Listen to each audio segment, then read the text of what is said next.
सोना में सोना कोनी बखाई तारा बता मम्मा वारे बा सिने वारे बा हाय कहीं है ना मसन दा बिरे गदे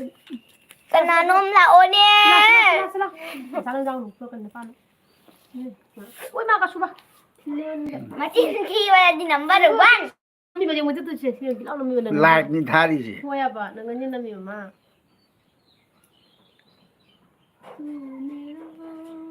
अई पूरा हनूरे नंग हा वई नि बो ओई निंगिदना ना कायदा ओई नि वाला नो काना दे अंत संसार से बो है मेलो संसार इज वासर करी संसार इज वासर है या कोई ये के नो दा जुम मथक से के नो तो है यारे बा मी मोलात्रा मी लाई मैसेज कमेंट हटा रखते मी के लागे मी कुथाई पान नंगरा वाला खाइदेम प्रदीप से अनुदी है लइए मोनिका लाइश्रम हाय से दादा आइना हाले welcome welcome Monica Laishram Monika अंदे कमला कुमन अनु याव द्रबो ngasi yawi mama macha sunda kanna nupi yu begi duty kan tawri moi sam halaga kali kali manhok manjin tawi sam da ya asing main ai sakje pura ke no mal jambuan mal ini jambuan gi jambuan man mi jambuan man dradi kana man dino itu kita jambuan man berasa man itu foglei do aman betul foglei mi ha awai betul foglei mi ne se ai hi jinga ga samangan thro ka da banati banatra IPS lovers ka ni umma kadai dagino ta kari karai gi no ta kasadai ne kaidem pradip na kai matel sarage da ngasi se kai no tawre kai jang no chabdo nga thonge dei premila na ke bese nang yam हमें चप्पल ले फतबी नि पीनी चे नang yam फतबी नि पीनी ai ne karana premila na kai gi premila urei nung na चे nang yam फतबी नि पीनी ai kai gi nu kam kai gi no kai daurage kai pen da balai rage premlata ta thai be kamla kuman na ngasi di kari insang sare ngasi je nga thonge hai ngamju elbi yaw bala I tawis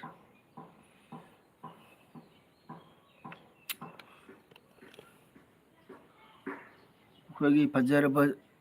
sangai world number 1 jum number 1 world of ko jum jamon unam giroi mangon me de thon sakatai mangon me tho ja tha ji thi tha ndi so indi da tha ka thon sakatai mayam ke jang sa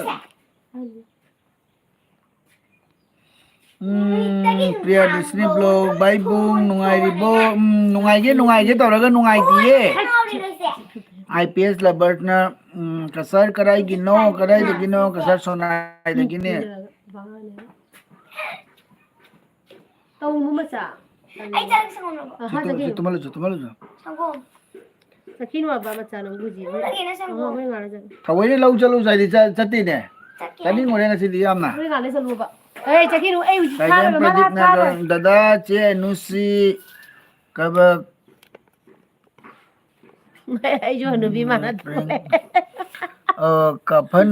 baga prank tawro reaction jeng ninge okay premadana aina kainom hai ki bani gp number piro supi pirakti yam phatta bini tungo na wanda laga nu ni tabi sanana ham kai ne puspa na hai mayam hello tabi sana nangi pa kung gumay mi puspa na hai mayam puspa duty daro mayam like to sin bio mayam like premata gp na kay do no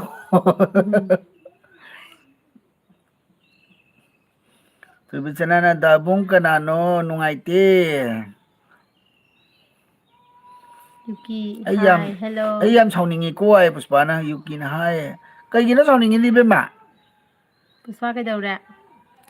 IPS na Khaidem Pradip Khaidem Pradip hai. Brojis oinamna Khaidem Pradip ada GP da khangaba. message thana se GP da message thana se okay okay Puspana kaiba ngarang su lak pi de ngai I he Ngarang hoigi icegi jimsang kabagine. ꯑꯩꯁꯦ ꯊꯕꯛ ꯈꯔ ꯃꯣꯏꯒꯤ ꯁꯨꯕꯤꯔꯝꯃꯦꯕꯀꯣ ꯑꯗꯨꯅ ꯇꯧꯕꯗꯣ ꯉꯔꯥꯡ ꯑꯦꯜꯕꯤ ꯇꯧꯕꯗꯣ ꯈꯨꯗꯣꯡ ꯆꯥꯗ꯭ꯔꯦꯕ ꯑꯗꯨꯒꯤ ꯇꯧꯔꯛꯇ꯭ꯔꯦ Bisanana kay injang sarage nga thonge Khaidem Pradip hawe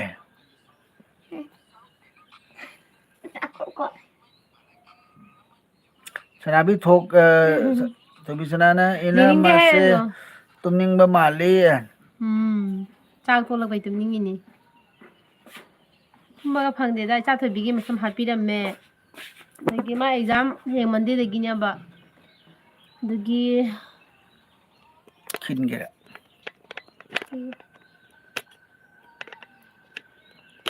ओ मुलाकातें प्यार की बातें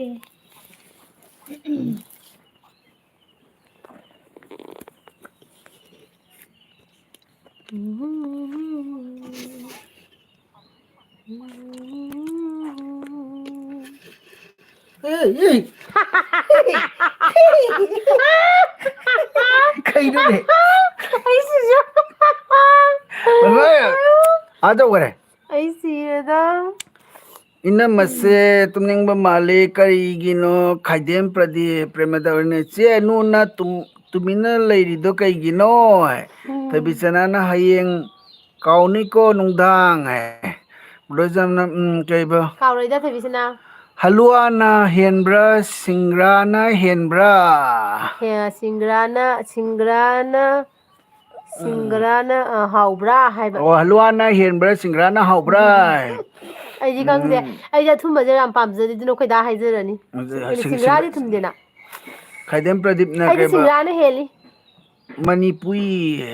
dedi kada Manipur okay di IPS labana nungsida Thank you Bisana IPS dabung na ngaman ganu hayeng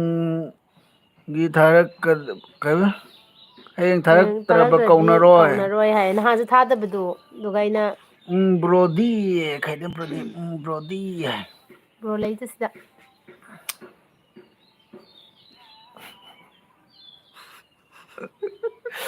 Gazab baziti oramgani kitang ngaini ꯃꯌꯥꯝ ꯂꯥꯏꯔꯤꯛ ꯇꯧꯁꯤꯟꯕꯤꯌꯣ ꯂꯥꯏꯔꯤꯛ ꯇꯧꯗ꯭ꯔꯦ ꯃꯌꯥꯝ ꯑꯝꯇ ꯂꯥꯏꯔꯤꯛ ꯇꯧꯁꯤꯟꯕꯤꯌꯣ ꯂꯥꯏꯔꯤꯛ 3 ꯈꯛꯇ ꯂꯩꯌꯦ ꯃꯤꯗꯤ ꯌꯥꯝ ꯂꯩ ꯃꯤꯗꯤ 71 ꯂꯩꯕꯀꯣ ꯂꯥꯏꯔꯤꯛꯁꯨ ꯇꯧꯁꯤꯟꯕꯤꯌꯣ ꯃꯌꯥꯝ Lucifer noi saktu do haubra nangdi haubra nangdi haurumgani ne ꯊꯣꯏꯕꯤꯁꯅꯥ ingda da ima ure ina ꯂꯨꯁꯤꯐꯔꯗꯣ manubada ꯊꯣꯏꯕꯤꯁꯅꯥ ꯀꯠꯊꯠꯂꯣ ai bana ai kasargine oh kasar wa kai de dino ꯊꯣꯏꯕꯤꯁꯅꯥꯅ ꯏꯪꯕꯗ ꯏꯃꯥ ꯎꯔꯦ ꯏꯅꯝꯃ ꯅꯣꯡꯒ ꯇꯥꯕꯁꯤꯗ ꯅꯣꯏꯗꯨꯗꯁꯨ ꯅꯣꯡ ꯇꯥꯕ꯭ꯔꯣ ꯊꯣꯏꯕꯤꯁꯅꯥ ꯁꯤꯗꯁꯨ ꯇꯥꯏ ꯏꯕꯦꯝꯃ ai no nong da ba ko jigare nong chuine ꯅꯨꯃꯤꯠ 2 ꯁꯨꯔꯦ ꯅꯣꯡ ꯇꯥꯔꯤꯁꯦ hodi sai ingde na phayu ko sutte ꯁꯦꯁ Khaidem Pradip na o kai hotnarage kanadano ꯍꯣꯠꯅꯔꯤꯒꯦ koidaro kai honarige koi che kai noni LB thabai blogging sembi dauri mai duty tongan ba leida Bisanana kay ba ꯇꯥꯏꯌꯦ ꯅꯣꯡ taye ꯑꯌꯨꯛꯇꯒꯤ nong ayuk ꯂꯦꯞꯇ꯭ꯔꯤꯌꯦ tagi ꯑꯁ leptri Puspa mangre o Puspa ꯄꯣꯠꯁꯝꯁꯨ ꯂꯥꯛꯇ꯭ꯔꯦ ꯉꯁꯤ Puspa sina kami nama ni ka pira mama tumin lagi demi ngan thoi angomna hello brother and sister kena good night sai ne Brojis oinan ai nungsi hairam mo Brojis I love you hello ꯀꯩꯅꯣꯅꯦ maming je udre ꯀꯩꯅꯣꯅꯤꯕ ꯑꯩꯗꯤ ꯃꯥꯒꯤ DP ꯁꯨꯕꯗ ꯈꯪꯉꯦ ming budi khangero ꯈꯦꯂꯦꯟ o khelen mai maming je style ibada kerto hello khelen welcome ꯈꯦꯂꯦꯟ ꯀꯩ ꯏꯟꯖꯥꯡ ꯆꯥꯔꯛꯀꯦ ꯃꯆꯥ mobile ꯌꯦꯡꯒꯅꯨ mobile ꯌꯥꯝ ꯌꯦꯡꯒꯅꯨ ꯃꯃꯥ ꯁꯥꯎꯔꯛꯑꯅꯤ ꯉꯥꯏꯍꯥꯛ ꯂꯩꯔꯒ lakpadagi nang je ngai me mata bi Numi jara sengwa tallibo Photo dam, photo madi. dam, photo dam, photo dam.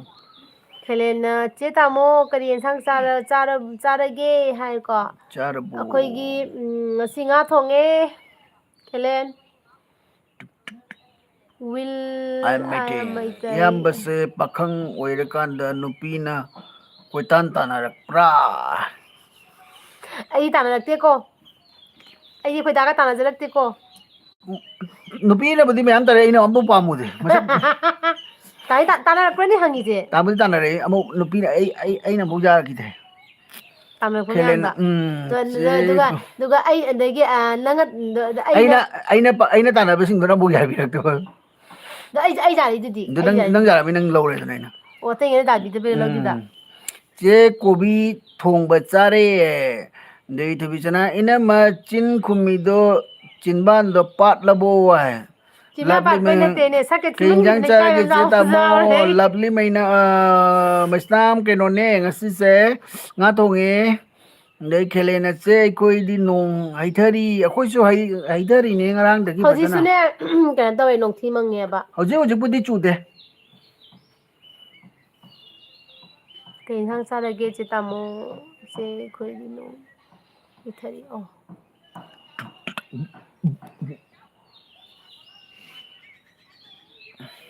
Thebi sina kai hang sara ke. puspa ba nga he Puspa nang kai jakhara ge. Masaure adai hai ko da. list moirang Weather tem sibu weather bit yam sibu leitre asengba bit leitam ni ko samai taw se. lovely me snam na Thaba kasem ta suning de bane ba. yadri he akhoi rom da di nong na I he yam ba se Matak. masak su yam phajai nupa su yam male pakhang oirakan da aroi bi phajaram ni ado yam ba masa Na na layu phajabado mangan ganu Hmm. sam kaiba Samdusu samdu color. su color sanjelo color sang no bisa laitre Akwai dase haidi ina kai ra khun ba imung da goira madi hena fajagadabane ba magi thabak sine yadre ma to bisana na kaiba tut ina ma lb tha doi ni ka ina tap tai keraga bhut man ngai pai thurak to saru icham chamna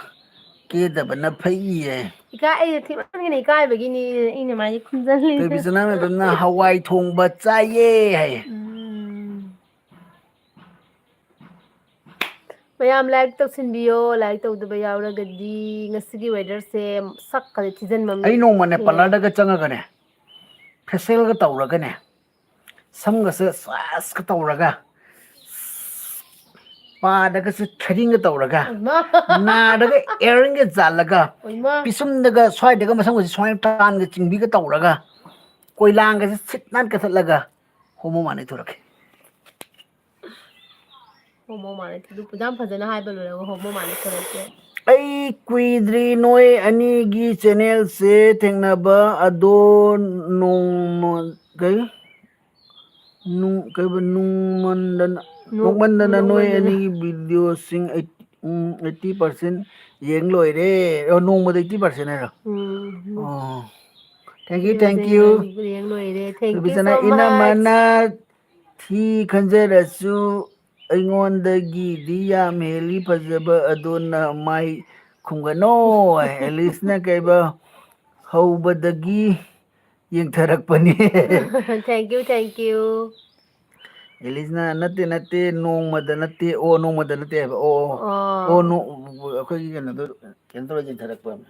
ꯚꯤꯗꯤꯑꯣꯗ ꯃꯊꯪ Rezia lai che nungairibo nungairi Rezia nang lakane laktrabo kasada patam kira batungda Rezia ga Elisna mu 10 days unare sure jengba 10 days sure okay thank you ai comment thengna me magi edit kitang kena taubi hoina kai goi hoi doino impal gi mal phal goi doiro akoi se akoi oh 350 350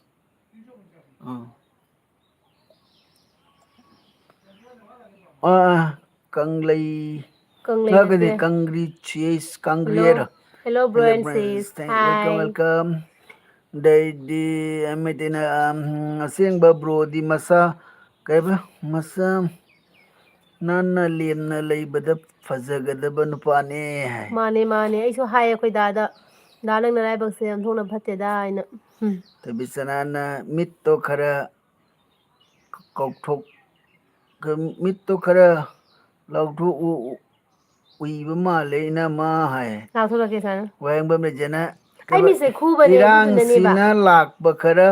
ꯐꯔꯛ ꯇꯥꯔꯦ ꯁꯣꯏꯗꯅ ꯂꯥꯛꯀꯅꯤ ꯍꯥꯏ okay ꯂꯥꯛꯄꯗ ꯎꯅꯗꯣꯏꯅꯤ ꯔꯣꯃꯤꯅ ꯀꯩꯕ ꯏꯕꯥꯏ ꯁꯤꯔꯕꯥꯗ ꯂꯥꯛꯂꯝꯕ꯭ꯔꯣ ꯍꯥꯟꯅꯗꯤ ꯌꯥꯝ ꯂꯥꯛꯑꯝꯃꯦ ꯑꯩꯈꯣꯏ ꯗꯥꯁꯦ ꯍꯟꯗꯛꯇꯤ ꯀꯨꯏꯔꯦ ꯆꯠꯇꯕ ꯔꯣꯃꯤ ꯁꯤꯁ ꯕ꯭ꯂꯣꯛ ꯑꯣ ꯑꯠꯆꯥ ꯀꯩꯅꯣ ꯇꯧꯗ꯭ꯔꯦ ꯂꯥꯛꯇ꯭ꯔꯤ ꯁꯤꯜꯕꯥ ꯍꯥꯟꯅꯗꯨꯗꯤ ꯃꯌꯥꯝ ꯂꯥꯛꯑꯦ ꯑꯗꯣ ꯀꯩꯅꯣ ꯇꯧꯗꯦꯕ ꯍꯟꯗꯛ ꯂꯥꯛꯇ꯭ꯔꯤ ꯍꯟꯗꯛꯇꯤ ꯀꯨꯏꯔꯦꯗ ꯂꯥꯛꯇ꯭ꯔꯦ ꯑꯩꯅ ꯆꯍꯤ ꯈ꯭ꯋꯥꯡ ꯌꯧꯔꯝꯃꯅꯤ ꯑꯩꯈꯣꯏ ꯗꯥ ꯂꯥꯛꯇ꯭ꯔꯤꯁꯦ ꯑꯩꯅ ꯑꯉꯥꯡ ꯑꯣꯏꯔꯤꯉꯩꯗꯗꯤ ꯁꯤꯜꯕꯥꯗ ꯌꯥꯝ ꯇꯣꯏ ꯇꯣꯏ ꯂꯥꯛꯑꯝꯃꯦ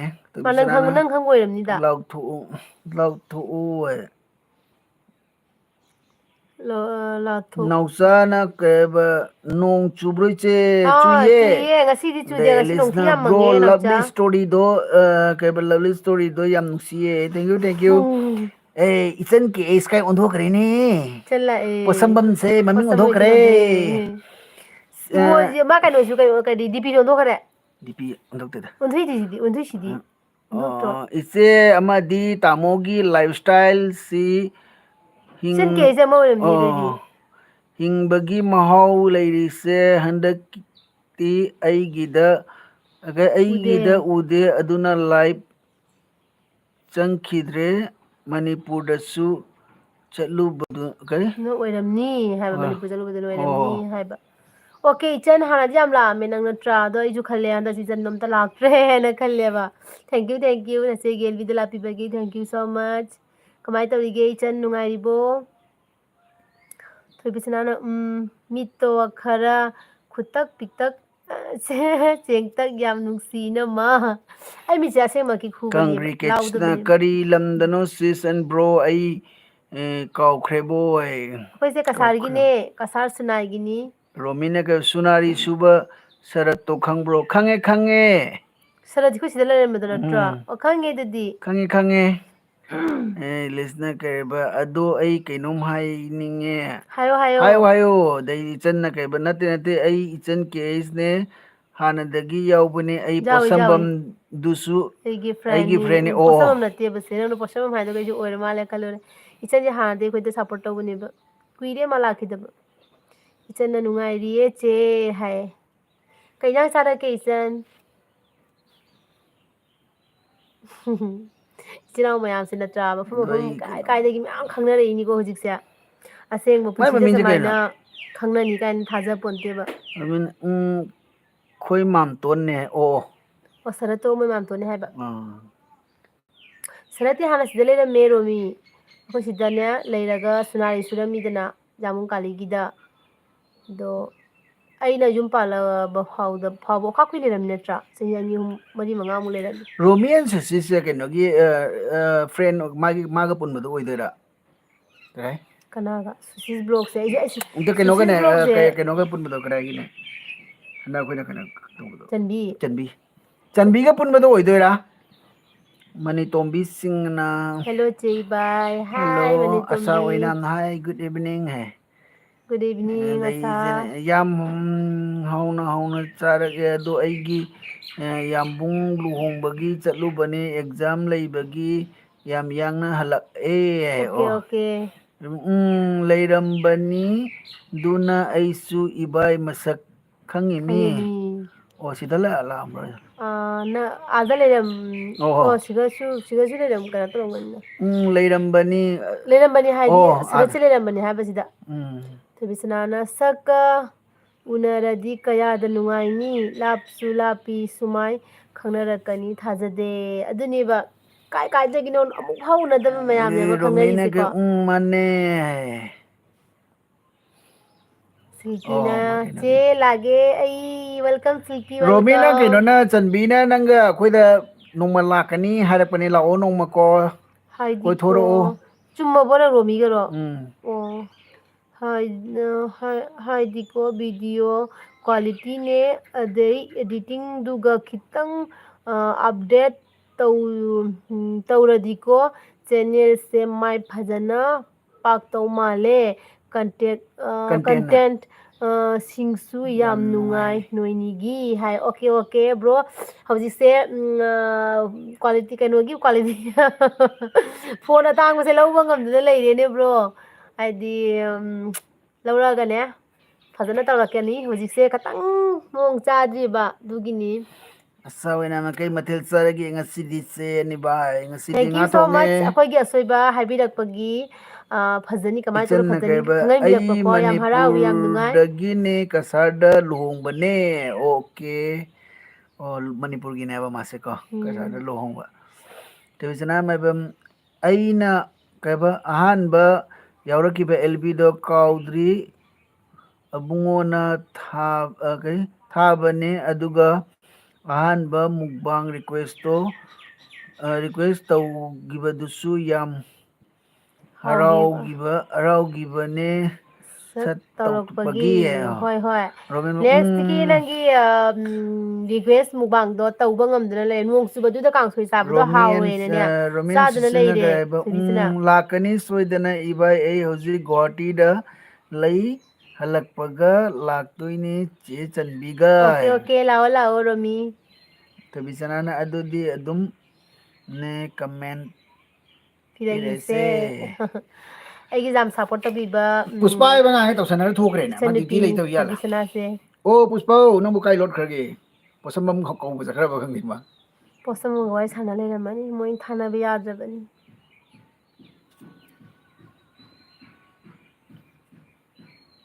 ꯊꯨꯕꯤꯁꯅꯥꯅ ꯍꯣ ꯀꯩꯝ ꯀꯥꯏꯗꯦ ꯑꯉꯥꯡ ꯑꯦꯛꯖꯥꯝꯒ ꯂꯣꯏꯔꯒ ꯇꯧꯔꯛꯀꯦꯁꯨ ꯇꯧꯔꯛ ꯑꯣ ꯃꯥ ꯌꯥꯎꯍꯜꯂꯛꯑꯣ ꯍꯥꯏꯈꯤꯕꯅꯦ ꯑꯩꯅꯁꯨ ꯑꯣꯀꯦ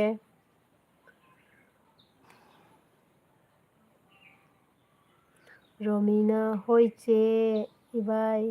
ꯏꯕꯥꯏ ꯍꯥꯏ ꯑꯗꯒꯤ ꯏꯆꯟꯅ ꯆꯦ ꯀꯁꯥꯔꯁꯨ ꯌꯥꯝ ꯅꯨꯡꯉꯥꯏ ꯏꯆꯦ ꯑꯃꯗꯤ ꯇꯥꯃꯣꯒꯤ ꯊꯃꯣꯏ ꯁꯦꯡꯕꯁꯤꯅꯤ ꯃꯤꯄꯨꯝ ꯄꯨꯝꯅꯃꯛꯁꯨ ꯑꯁꯨꯃꯥꯏꯅ ꯂꯣꯏꯅ ꯑꯣꯏꯁꯅꯨꯀꯣ ꯍꯥꯏ ꯍꯣꯏ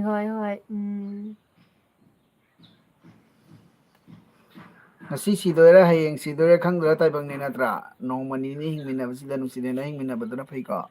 ꯇꯕꯤꯁꯅꯥꯅ ꯑꯗꯨꯅ ꯐꯔꯅꯤ ꯏꯆꯝ ꯆꯝꯅ ꯃꯇꯝ ꯑꯃ ꯊꯝꯕꯁꯦ ꯑꯉꯥꯡ ꯑꯦꯛꯖꯥꯝ ꯂꯣꯏꯔꯒ ꯇꯧꯔꯣ ꯍꯥꯏ ꯍꯣꯏ ꯄꯨꯁꯄꯥ ꯂꯩꯁꯥꯡꯊꯦꯝ ꯊꯔꯣꯏ ꯊꯣꯡꯕ ꯆꯥꯕꯗꯣ ꯌꯥꯝ ꯍꯥꯎꯔꯝꯗꯧ ꯃꯥꯜꯂꯤ ꯍꯥꯏ ꯌꯥꯝ ꯍꯥꯎꯈ꯭ꯔꯦ ꯑꯗꯨꯒꯤ ꯅꯨꯃꯤꯠꯀꯤ ꯊꯔꯣꯏ ꯊꯣꯡꯕꯗꯣ ꯌꯥꯝ ꯁꯥꯊꯤꯅ ꯍꯥꯎꯈ꯭ꯔꯦ ꯁꯣꯏꯕꯨꯝꯒꯀ ꯊꯣꯡꯉꯦ ꯑꯗꯣ ꯑꯩꯗꯤ ꯁꯣꯏꯕꯨꯝꯁꯨ ꯌꯥꯝ ꯄꯥꯝꯖꯕꯅꯤꯅꯅꯦ ꯑꯁ ꯐꯖꯅ ꯍꯥꯎꯈꯤ ꯑꯗꯨꯒꯤ ꯃꯍꯥꯎꯗꯣ ꯑꯗꯨꯝ ꯃꯤꯁ ꯇꯧ ꯂꯩꯔꯅꯤ ꯅꯠꯇ꯭ꯔꯗ ꯃꯊꯪ ꯊꯣꯡꯕ ꯑꯗꯨꯃꯥꯏꯅ ꯑꯃꯨꯛ ꯍꯥꯎꯈꯤꯗ꯭ꯔꯅꯦ ꯑꯍꯥꯟꯕ ꯊꯣꯡꯕꯒꯤ ꯊꯋꯥꯏ ꯌꯥꯎꯅ ꯊꯣꯡꯕꯩꯔꯥ ꯃꯍꯥꯎꯁꯦ ꯑꯍꯥꯟꯕ ꯊꯣꯡꯕ ꯊꯔꯣꯏꯕꯨꯗꯤ ꯃꯌꯥꯝ ꯊꯣꯡꯈ꯭ꯔꯦ ꯑꯗꯨ ꯑꯣꯏꯔꯒꯁꯨ ꯈꯪꯗꯦ ꯁꯣꯏꯕꯨꯝ ꯍꯥꯞꯄꯗꯨꯅ ꯇꯧꯔꯤꯔ ꯈꯪꯗꯦ ꯃꯍꯥꯎ ꯑꯃ ꯍꯦꯟꯒꯠꯄ ꯋꯥꯅꯤ ꯅꯍꯥꯟꯒꯤꯗꯨꯗꯤ ꯁꯥꯊꯤꯅ ꯍꯥꯎꯈ꯭ꯔꯦ ꯂꯤꯁꯅ ꯇꯨꯁꯤꯟꯕꯒꯤ ꯄ꯭ꯔꯦꯡꯛꯇꯣ ꯑꯩꯗꯤ ꯅꯣꯛꯄꯗ ꯑꯗꯨꯅꯦ ꯑꯩꯅ ꯑꯩꯈꯣꯏ ꯗꯥꯗ ꯄ꯭ꯔꯦꯡ ꯇꯧꯕꯗꯣ ꯂꯣꯏꯔꯒ ꯀꯩꯗꯧꯁꯤꯒꯦ ꯑꯩꯅ ꯑꯩꯅ ꯁꯥꯎꯅꯤꯡꯕꯁꯤꯗꯤꯕ ꯅꯨꯃꯤꯠ ꯍꯨꯝꯅꯤ ꯈ꯭ꯋꯥꯡ ꯑꯩꯈꯣꯏ ꯅꯥꯍꯜꯂꯤꯅꯦ ꯗꯥꯁꯦ ꯍꯧꯖꯤꯛꯐꯥꯎ ꯀꯌꯥꯝ ꯀꯨꯏꯅ ꯈ꯭ꯋꯥꯡ ꯅꯥꯅ ꯂꯩ ꯈꯪꯕ꯭ꯔꯥ ꯏꯅꯝꯃ ꯈꯔ ꯀꯟꯅ ꯉꯥꯡꯉꯨ ꯃꯤ ꯃꯈꯣꯏ ꯃꯈꯣꯜ ꯇꯞꯍꯟꯈꯔꯦ ꯃꯤ ꯃꯈꯣꯜ ꯑꯣ ꯑꯩ ꯌꯥꯝ ꯇꯞꯄꯕ ꯑꯩ ꯇꯞꯍꯜꯂꯦ ꯉꯥꯡꯉꯤꯁꯦ ꯑꯗꯩ ꯏꯆꯟꯅ ꯀꯩꯕ ꯂꯥꯏꯐꯁꯦ ꯂꯥꯏꯐꯁꯦ ꯇꯥꯏꯝ ꯍꯥꯏꯕꯤꯔꯣ ꯅꯣꯡꯃꯒꯤ ꯇꯧꯔꯛꯄꯁꯦ ꯑꯩ ꯐꯪꯅꯗꯦ ꯑꯉꯥꯡ ꯑꯦꯛꯖꯥꯝꯒ ꯍꯦꯛ ꯌꯦꯡꯍꯧꯗꯦ ꯀꯩꯅꯣ ꯇꯧꯋꯦ ꯏꯆꯟ ꯀꯩꯅꯣ ꯇꯧꯕꯅꯦꯕ ꯑꯌꯨꯛ ꯀꯩꯅꯣꯒꯤꯅꯦ ꯅꯨꯡꯊꯤꯟꯒꯤ ꯄꯨꯡ 2:30 ꯂꯥꯛꯑꯦꯕꯀꯣ ꯑꯩꯁꯦ ꯗꯦꯜꯂꯤ ꯑꯗꯣ ꯅꯣꯡꯐꯥꯗꯣꯛ ꯑꯆꯤꯟꯕ ꯂꯩꯔꯒꯗꯤ ꯂꯥꯛꯇꯕꯁꯨ ꯌꯥꯎꯋꯦ ꯑꯗꯣ ꯑꯦꯕ꯭ꯔꯤ ꯁꯇꯔꯗꯦ ꯄꯨꯡ 4:00ꯗꯗꯤꯅꯦ ꯅꯨꯡꯗꯥꯡꯒꯤ ꯄꯨꯡ 4:00ꯗꯗꯤ ꯂꯥꯛꯀꯅꯤꯀꯣ ꯑꯗꯣ ꯑꯩꯅ ꯈꯜꯂꯤꯕ ꯃꯟꯗꯦꯗꯒꯤꯗꯤ ꯏꯆꯥꯊꯣꯏꯕꯤꯒꯤ ꯐꯥꯏꯅꯦꯜ ꯑꯦꯛꯖꯥꯝ ꯍꯧꯗꯣꯔꯦꯀꯣ ꯃꯟꯗꯦꯗꯒꯤꯅꯦ ꯈꯔꯅꯤ ꯑꯩ ꯅꯨꯡꯊꯤꯟꯒꯤꯅꯦ 2:30ꯒꯤ ꯗꯦꯜꯂꯤ LBCꯁꯨ ꯂꯦꯞꯀꯦ ꯈꯜꯂꯤꯑꯕꯀꯣ ꯑꯦꯛꯖꯥꯝꯅꯤꯅ ꯃꯥꯒ ꯑꯗꯨꯝ ꯂꯣꯏꯅ ꯂꯩꯇ ꯌꯥꯗꯕꯒꯤꯅ ꯑꯦꯂꯤꯁꯅ ꯀꯔꯤ ꯍꯥꯏꯕ ꯑꯦꯂꯤꯁ ꯍꯥꯏ ꯃꯃꯤꯡꯁꯦ ꯀꯩ ꯍꯥꯏꯅꯣ ꯈꯪꯗꯦ ꯁꯟꯊꯥꯂꯤꯁ ꯃꯃꯤꯡꯁꯤ ꯀꯩꯅꯣ ꯃꯣꯏꯔꯥꯡꯊꯦꯝ ꯅꯠꯇ꯭ꯔꯦꯕ ꯃꯣꯏꯔꯥꯡꯊꯦꯝ ꯈ꯭ꯋꯥꯡ ꯇꯦꯛꯑꯦ ꯍꯥꯏꯕꯗꯣ ꯍꯥꯏꯅ ꯇꯥꯕ ꯇꯧꯕꯗꯣ ꯍꯥꯏ ꯍꯣꯏ ꯑꯁꯥ ꯑꯣꯏꯅ ꯃꯆꯦꯒ ꯎꯝ ꯏꯕꯥꯏꯒ ꯀꯩꯕ ꯄꯨꯛꯆꯦꯜ ꯁꯦꯡꯕꯁꯦ ꯐꯠꯇꯕ ꯃꯤ ꯂꯩꯔꯝꯃꯣꯏ ꯃꯇꯝ ꯆꯨꯞꯄ ꯏꯁꯣꯔꯅ ꯊꯧꯖꯥꯟꯗꯒꯤ ꯅꯨꯡꯉꯥꯏꯕ ꯑꯣꯏꯌꯣ ꯊꯦꯡꯀ꯭ꯌꯨ ꯏꯁꯣꯔꯒꯤ ꯊꯦꯡꯀ꯭ꯌꯨ ꯊꯧꯖꯥꯟꯗꯒꯤ ꯅꯣꯏ ꯃꯌꯥꯝꯅꯅꯦ ꯅꯣꯏ ꯅꯨꯡꯁꯤꯕꯤꯕ ꯑꯩꯈꯣꯏꯕꯨ ꯅꯨꯡꯁꯤꯕꯤꯕ ꯁꯕꯁꯀ꯭राꯏꯕꯔ ꯚꯤꯌꯨꯋꯔꯁ ꯃꯌꯥꯝ ꯌꯥꯝꯅ ꯑꯩꯈꯣꯏꯗ ꯀꯩꯅꯣ ꯄꯤꯕꯤꯔꯛꯑꯦꯕꯀꯣ ꯍꯥꯏꯗꯤ ꯅꯨꯡꯉꯥꯏꯕ ꯌꯥꯏꯐꯕ ꯑꯣꯏꯌꯨ ꯈꯣꯠꯂꯨ ꯍꯥꯏꯅ ꯑꯗꯨꯃꯥꯏꯅ ꯌꯥꯝꯅ ꯑꯩꯈꯣꯏꯗ ꯋꯤꯁ ꯇꯧ ꯄꯤꯕꯤꯔꯛꯑꯦꯕꯀꯣ ꯖꯪꯒꯜꯒꯤ ꯑꯗꯣ ꯂꯥꯏꯃꯨ ꯑꯗꯨꯅꯦ ꯈꯨꯔꯨꯝꯖꯔꯤ ꯃꯌꯥꯝꯒꯤ ꯈꯨꯔꯨꯝꯖꯔꯤ ꯀꯩꯅꯣꯗꯒꯤ ꯅꯨꯡꯉꯥꯏꯕꯁꯨ ꯆꯦ ꯑꯣꯏꯖꯔꯒꯦ ꯕꯥꯏ ꯈꯨꯔꯨꯝꯖꯔꯤ ꯈꯨꯔꯨꯝꯖꯔꯤ ꯀꯅꯥꯅꯣ ꯂꯥꯏꯃꯨ ꯖꯪꯒꯜꯒꯤ ꯂꯥꯏꯃꯨ ꯍꯥꯏꯁꯦ ꯖꯪꯒꯜꯒꯤ ꯂꯥꯏꯃꯨ ꯀꯥꯏꯒꯤ ꯑꯣꯏꯗꯣꯏꯅꯣ ꯖꯪꯒꯜꯒꯤ ꯂꯥꯏꯃꯨ ꯍꯥꯏꯁꯦ ꯖꯪꯒꯜꯒꯤ ꯖꯪꯒꯜꯒꯤ ꯂꯥꯏꯃꯨ ꯍꯥꯏꯕ ꯅꯠꯇꯦꯍꯦꯗ ꯖꯪꯒꯜꯒꯤ ꯂꯝꯍꯨꯏ ꯍꯥꯏꯕ ꯂꯝꯍꯨꯏ ꯍꯥꯏꯔꯣ ꯅꯪꯁꯨ ꯖꯪꯒꯜꯒꯤ ꯂꯥꯏꯃꯨ ꯑꯩꯈꯣꯏ ꯗꯥꯁꯤꯅꯅꯦ ꯑꯩ ꯇꯜꯂꯦꯗ ꯃꯁꯤ ꯅꯨꯄꯥꯁꯤꯕꯨ ꯀꯔꯤ ꯍꯥꯏꯅꯣ ꯑꯩꯅ ꯁꯨꯝ ꯃꯨꯟꯅ ꯌꯦꯡꯕꯕꯨ ꯂꯝꯍꯨꯏ ꯍꯥꯏꯕ ꯑꯣꯏꯔꯝꯃꯤ ꯊꯣꯏꯕꯤꯁꯅꯥꯅ ꯉꯁꯤꯒꯤ ꯚꯤꯗꯤꯑꯣ 5ꯃꯨꯛ ꯁꯨꯔꯦ ꯆꯥꯛ ꯆꯥꯗ꯭ꯔꯤ ꯀꯥꯟꯗ ꯌꯦꯡꯕ ꯏꯅꯝꯃꯒꯤ ꯃꯨꯛꯕꯥꯡꯒꯤ ꯑꯗꯨꯝ ꯌꯦꯡꯅꯤꯡꯅ ꯂꯩ ꯀꯔꯤꯒꯤꯅꯣ ꯈꯪꯗꯦ ꯍꯥꯏ ꯅꯪꯅ ꯅꯨꯡꯁꯤꯕꯤꯕꯒꯤꯅꯤ ꯈꯪꯕ꯭ꯔꯥ ꯑꯗꯒꯤꯗꯤ ꯀꯥꯏꯔ ꯋꯥꯡꯈꯦꯝꯅ ꯍꯦꯜꯂꯣ ꯑꯅꯨ ꯍꯥꯏ ꯑꯗꯒꯤꯗꯤ ꯖꯪꯒꯜꯒꯤ ꯂꯝꯍꯨꯏꯅ ꯏꯕꯥꯏ ꯍꯥꯏ ꯏꯕꯥꯏꯗꯣ ꯁꯣꯝ ꯅꯥꯀꯟꯗ ꯊꯣꯛꯈ꯭ꯔꯤ ꯃꯥ ꯂꯥꯛꯑꯅꯤ ꯑꯗꯩꯗꯤ ꯀꯥꯏꯔ ꯋꯥꯡꯈꯦꯝꯅ ꯄ꯭ꯔꯦꯡ ꯇꯧꯗ꯭ꯔꯕꯣ ꯍꯥꯏꯌꯦ ꯇꯧꯔꯛꯇꯣꯏꯅꯦꯍꯦ ꯄꯩꯈꯥꯗ ꯑꯃꯨꯛ ꯍꯟꯅ ꯇꯧꯔꯛꯇꯣꯏꯅꯦ ꯑꯩꯅ ꯍꯥꯏꯗꯣꯛꯄ ꯌꯥꯗꯦ ꯑꯗꯒꯤꯗꯤ ꯑꯁꯥ ꯑꯣꯏꯅꯥꯝꯅ ꯍꯤꯒꯠꯈ꯭ꯔꯦ ꯅꯠꯇ꯭ꯔꯅꯦ ꯑꯩꯈꯣꯏ ꯗꯥ ꯍꯧꯖꯤꯛ ꯈꯨꯍꯥꯏꯗꯣ ꯅꯣꯛꯅꯤꯡꯗ꯭ꯔꯤꯕꯅꯦ ꯑꯗꯩ ꯖꯪꯒꯜꯒꯤ ꯂꯝꯍꯨꯏꯅ ꯏꯕꯥꯏ ꯀꯥꯏ ꯆꯠꯈ꯭ꯔꯦ ꯊꯣꯡꯒꯥꯜꯂꯣꯝꯗ ꯊꯣꯛꯈꯤ ꯂꯥꯛꯑꯅꯤ ꯊꯣꯏꯕꯤꯁꯅꯥꯅ ꯅꯨꯡꯁꯤꯗꯦ ꯑꯦꯍꯦ ꯑꯗꯒꯤꯗꯤ ꯃꯣꯏꯔꯥꯡꯊꯦꯝꯅ ꯕ꯭ꯔꯣ ꯀꯩꯅꯣ ꯕ꯭ꯔꯣ ꯆꯠꯈ꯭ꯔꯤꯀꯥꯟꯗ ꯍꯥꯏꯍꯧꯒꯦ ꯕ꯭ꯂꯦꯗꯤꯡ ꯄ꯭ꯔꯦꯡ ꯑꯃ ꯇꯧꯑꯣ ꯇꯧꯔꯛꯇꯣꯏꯅꯦ ꯑꯗꯩꯗꯤ ꯏꯆꯦ ꯑꯅꯨ ꯑꯩ ꯈꯪꯕ꯭ꯔꯣ ꯑꯩ ꯑꯩ ꯈꯪꯕ꯭ꯔꯣ ꯈꯪꯗꯤꯌꯦ ꯑꯗꯩ ꯅꯣꯁ ꯕ꯭ꯂꯦꯟꯗꯤꯡ ꯑꯣꯀꯦ ꯗꯥ ꯂꯥꯛꯑꯕꯣ ꯄꯨꯁꯄꯥꯅ ꯃꯅꯤꯄꯨꯔ ꯀꯣꯏꯔꯛꯎꯗꯅ ꯍꯥꯏꯔꯛ ꯂꯥꯛꯇꯣꯏꯅꯤ ꯄꯨꯁꯄꯥ ꯃꯅꯤꯄꯨꯔꯗ ꯂꯥꯛꯀꯅꯤ ꯑꯩꯈꯣꯏ ꯗꯥ ꯈꯕꯥꯅꯤ ꯂꯥꯛꯀꯅꯤ ꯑꯩꯈꯣꯏ ꯑꯅꯤꯒ ꯑꯉꯥꯡ ꯑꯅꯤꯒ ꯂꯥꯛꯀꯅꯤ ꯏꯔꯥꯡ ꯈꯔ ꯅꯦꯝꯊꯔꯒ ꯂꯥꯛꯀꯦ ꯈꯜꯂꯤꯀꯣ ꯑꯗꯒꯤꯗꯤ ꯀꯥꯏꯔꯥꯅ ꯈ꯭ꯋꯥꯡ ꯈ꯭ꯋꯥꯡ ꯊꯨꯗꯦꯛꯀꯅꯨꯀꯣ ꯍꯟꯗꯛꯇꯤ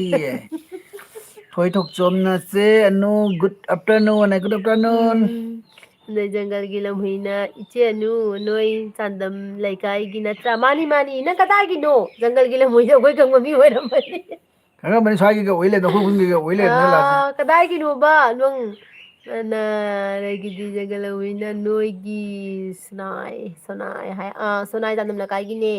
ꯊꯣꯏꯕꯤꯁꯅꯥꯅ ꯀꯩꯕꯜ ꯂꯥꯛꯎ ꯑꯩꯈꯣꯏꯗ ꯂꯥꯛꯄ ꯀꯥꯎꯅꯤꯀꯣ ꯑꯗꯨꯒ ꯀꯩ ꯀꯥꯎꯗꯣꯏꯅꯣ ꯅꯣꯏꯅꯤ ꯍꯥꯟꯅ ꯎꯅꯕ ꯂꯥꯛꯇꯣꯏꯁꯦ ꯑꯩꯅ ꯑꯗꯒꯤꯗꯤ ꯖꯪꯒꯜꯒꯤ ꯂꯝꯍꯨꯏꯅ ꯑꯩ ꯏꯅꯥꯎ ꯑꯩ ꯅꯅꯥꯎ ꯅꯤꯡꯉꯥꯏꯖꯥꯎꯅꯤ ꯑꯩ ꯅꯅꯥꯎ ꯅꯤꯡꯉꯥꯏꯖꯥꯎꯅꯤ ꯍꯥꯏꯁꯦ ꯀꯅꯥꯅꯣ ꯈꯪꯗ꯭ꯔꯦ ꯀꯅꯥ ꯑꯣꯏꯗꯣꯏꯅꯣ ꯅꯅꯥꯎ ꯅꯤꯡꯉꯥꯏꯖꯥꯎꯅꯦ ꯅꯅꯥꯎ ꯅꯤꯡꯉꯥꯏꯖꯥꯎ ꯀꯅꯥ ꯅꯅꯥꯎ ꯊꯣꯏ ꯊꯣꯏ ꯊꯣꯏ ꯊꯣꯏꯃꯉꯥꯡ ꯊꯣꯏꯃꯉꯥꯡ ꯍꯥꯏꯕ ꯆꯦꯅꯨ ꯆꯦꯅꯨ ꯀꯦꯝꯁꯤ ꯀꯦꯝꯁꯤ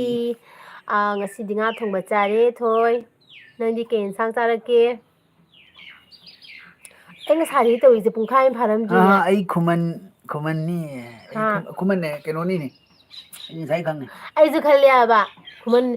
ꯑꯩꯅꯤ ꯉꯥ ꯅꯪꯁꯨ ꯍꯧꯖꯤꯛꯇ ꯍꯥꯏꯔꯛꯏꯗꯣ ꯑꯩꯅꯤ ꯉꯥꯏ ꯃꯃꯤꯡꯁꯦ ꯎꯗ꯭ꯔꯦ ꯃꯃꯤꯡꯁꯦ ꯎꯗ ꯃꯥ ꯈꯨꯃꯟ ꯃꯨꯂꯨꯛ ꯀꯃꯥꯟꯗ ꯑꯩ ꯈꯨꯗꯩ ꯎꯔꯦ ꯑꯩꯒꯤ ꯃꯣꯏꯔꯥꯡ ꯀꯥꯕ ꯈꯨꯗꯩ ꯎꯔꯦ ꯆꯦꯅꯨ ꯀꯥꯡꯁꯣꯏ ꯆꯥꯔꯦ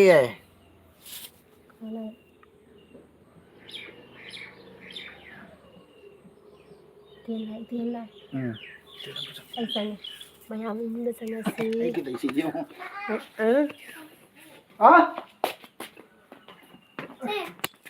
ꯑꯩꯈꯣꯏ ꯏꯇꯦꯟ ꯂꯥꯛꯏ ꯏꯇꯦꯟ ꯑꯩꯈꯣꯏ ꯏꯇꯩꯍꯦꯟ ꯂꯥꯛꯏꯕ ꯑꯗꯣ ꯃꯥ ꯆꯪꯉꯗꯤ ꯑꯩ ꯏꯃꯨꯡ ꯆꯪꯒꯦ ꯇꯧꯕ ꯆꯪꯉꯔꯣꯏꯗ ꯃꯥꯜꯂꯦ ꯀꯩꯅꯣ ꯃꯆꯥ ꯆꯦꯅꯨ ꯀꯥꯡꯁꯣꯏ ꯆꯥꯔꯦ ꯖꯪꯒꯜꯅ ꯕꯥꯏ ꯑꯣꯏꯔꯦ ꯍꯥꯏ ꯑꯣꯀꯦ ꯊꯣꯏꯕꯤꯁꯅꯥꯅ ꯑꯩꯁꯤ ꯌꯥꯝꯅ ꯃꯥꯜꯂꯦ ꯏꯅꯝꯃ ꯅꯪꯅꯗꯤ ꯑꯩꯉꯣꯟꯗ ꯏꯅꯝꯃꯅ ꯂꯥꯛꯑꯒ ꯀꯧꯗꯣꯏ ꯃꯥꯟꯗꯦ ꯍꯥꯏꯕ ꯑꯗꯣ ꯏꯅꯝꯃꯅ ꯑꯣꯏꯅ ꯂꯥꯛꯄꯤꯗꯧ ꯃꯥꯟꯗꯦ ꯑꯇꯩꯒꯤ ꯆꯠꯄꯗ ꯑꯩ ꯎꯅꯕ ꯂꯥꯛꯇꯣꯏ ꯃꯥꯟꯗꯦ ꯍꯥꯏ ꯅꯪꯒꯤꯗ ꯍꯥꯟꯅ ꯂꯥꯛꯇꯣꯏꯅꯤ ꯅꯪꯒꯤꯗ ꯍꯥꯟꯅ ꯂꯥꯡꯒꯅꯨ ꯆꯥꯊꯣꯏꯕꯤ ꯅꯪ ꯇꯧꯅꯨ ꯍꯥꯏꯕ ꯏꯃꯥ ꯀꯔꯤꯅꯣꯅꯦ ꯁꯤꯉꯥꯡꯅꯦ ꯇꯧꯔꯤꯁꯤꯕꯣ ꯐꯨꯅꯤꯡꯕ ꯑꯃ ꯌꯥꯎꯔꯤꯕ ꯑꯩꯕꯣ ꯑꯩꯗꯤ ꯖꯪꯒꯜꯒꯤ ꯂꯝꯍꯨꯏꯅ ꯆꯦꯟꯅꯨ ꯍꯣꯔꯦꯟꯗꯤ ꯋꯥ ꯑꯃ ꯍꯥꯏꯔꯛꯀꯦꯀꯣ ꯀꯣꯜꯗꯀꯣ ꯍꯥꯏ ꯑꯣꯀꯦ ꯑꯣꯀꯦ ꯍꯥꯏꯔꯣ ꯄꯨꯁꯄꯥꯅ ꯀꯁꯥꯔꯗ ꯂꯩꯕꯗꯣ ꯅꯨꯡꯉꯥꯏꯕ꯭ꯔꯣ ꯍꯥꯏꯌꯦ ꯅꯨꯡꯉꯥꯏꯌꯦ ꯌꯥꯝ ꯅꯨꯡꯉꯥꯏꯌꯦ ꯊꯣꯏꯕꯤꯁꯅꯥꯅ ꯍꯥ ꯂꯥꯛꯎ ꯋꯦꯜꯀꯝꯅꯤ ꯍꯥꯏ ꯆꯪꯉꯝꯗ꯭ꯔꯕꯣ ꯃꯥ ꯏꯟꯚꯤꯇꯦꯁꯟ ꯈꯪꯉꯝꯃꯅꯤ ꯑꯗꯨꯅꯅꯤ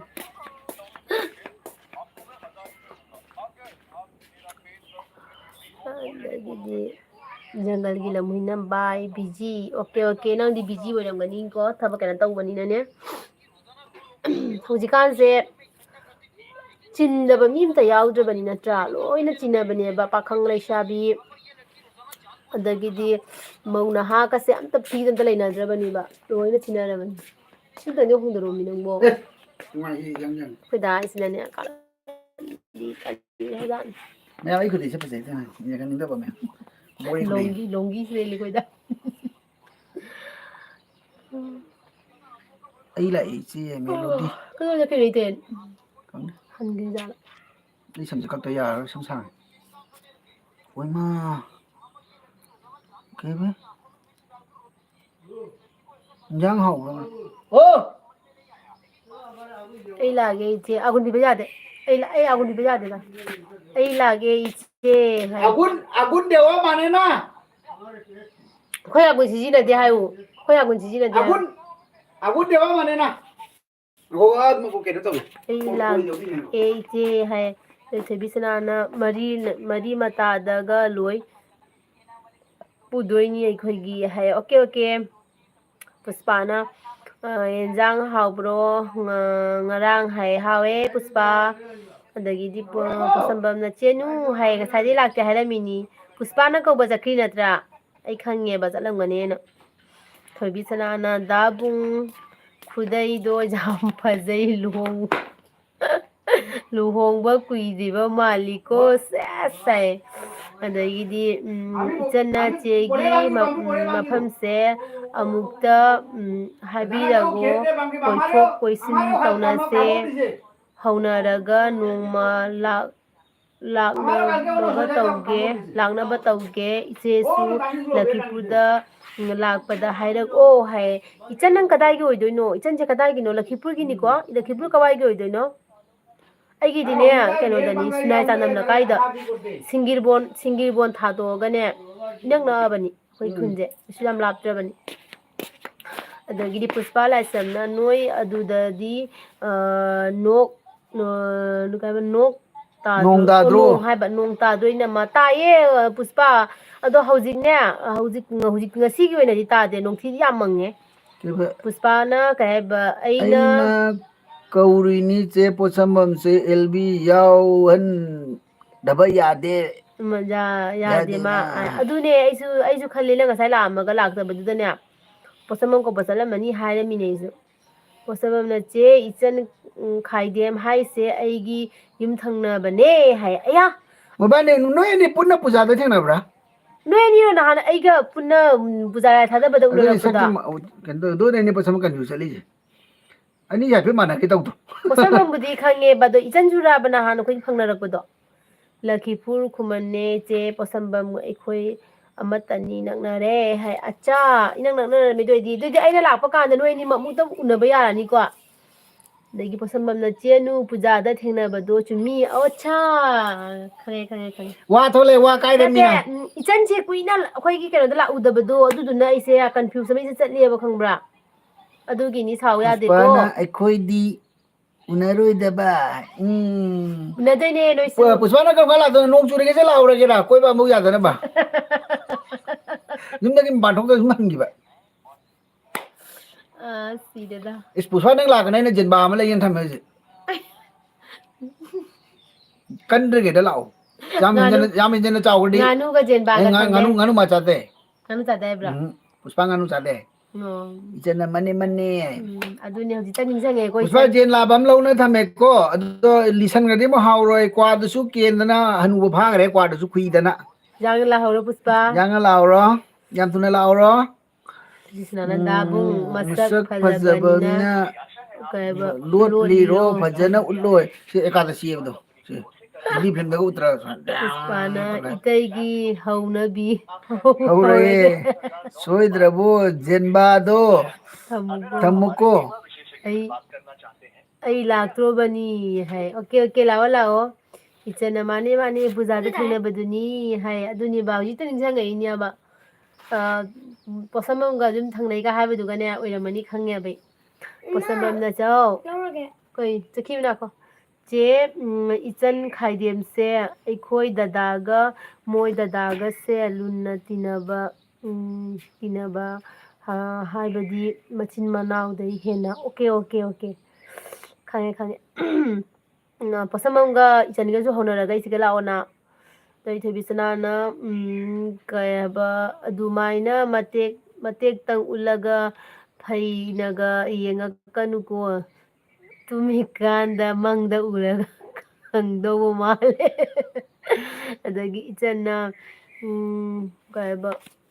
pusaudi manipur puspadi manipur irang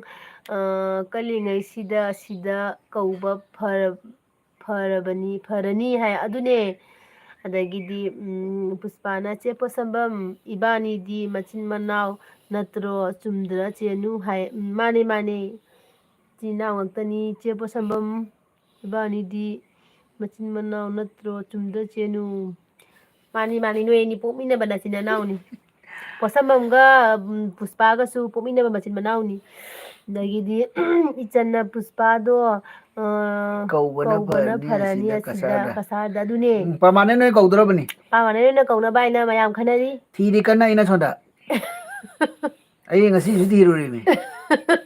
thiruri naira ngasi su ko thi thi o bane kasarang na gai putuli de mai kano thiruri ra acha ma se permanen noi thamba gisi ni oh kwa su pe na chajarani na kong ka da to bisana dabung dabung yam yam fajaine pajaine gokul mali khuyeng do ai je gokul mali da hai mi aina gokul ngauzari ni ba gokul se o tam du phanara de na wari le rame de gokul se tam phanara di hana ise ngauraga leidi ne ba nokhoi da su gokul male hai mi ya da puspana gokul kreba ga phanadra su che ichan jam palakno kai yum palaktro bani aduda posabamna mani machin manau ni puspana che posambam kaiba khagnate che anusu aigi ise ani ahalni he khajin bu haida haida maninda dagi channa mane hero ani mag yamnunna loine loina maruk ani ba gi maruk wat ni ani wat ni okay okay ha aduni noini su fadana luna tinaramani ko bisana na male yo ai thong ni oi asengbagi i thoyeba nadi kallibo nang sidi mai keba asengbagi maida do high fat male asengki aduda gokul dai khara hengiba wani kaya sas kai da harauzadini